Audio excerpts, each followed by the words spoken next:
I was raised a practicing Muslim and remained one for almost half my life. I attended madrasas, that is Islamic schools, and memorized large parts of the Quran.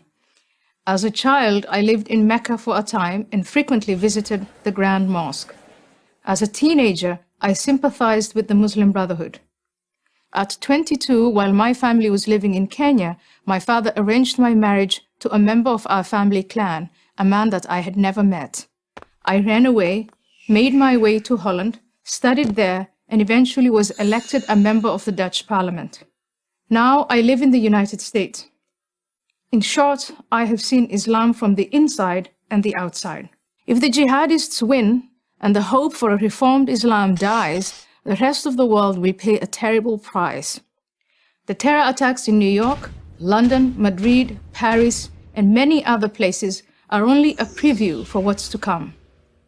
For this reason, I believe that it's foolish to insist, as Western leaders habitually do, that the violent acts committed in the name of Islam can somehow be divorced from the religion itself.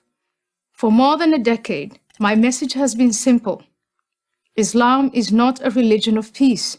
Is that the call to violence and the justification for it are explicitly stated in the sacred texts of Islam.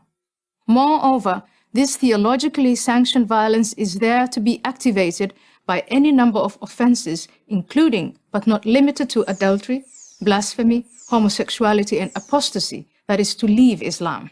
As someone who has known what it is to live without freedom, I watch in amazement as those who call themselves liberals and progressives, people who claim to believe so fervently in individual liberty and minority rights, make common cause with the forces in the world that manifestly pose the greatest threat to that very freedom and those very minorities. By labeling critical examination of Islam as inherently racist, we make the chances of reformation far less likely. There are no limits on criticism of Christianity at American universities or anywhere else for that matter. Why should there be of Islam? Today, there are many dissidents who challenge Islam, but the West either ignores them or dismisses them as not representative. This is a grave mistake. Reformers such as Tawfiq Hamid, Asra Nomani, and Zuhi Jasser, and many others must be supported and protected. We need to say to Muslims living in the West, if you want to live in our societies, to share in the material benefits, then you need to accept that our freedoms are not optional.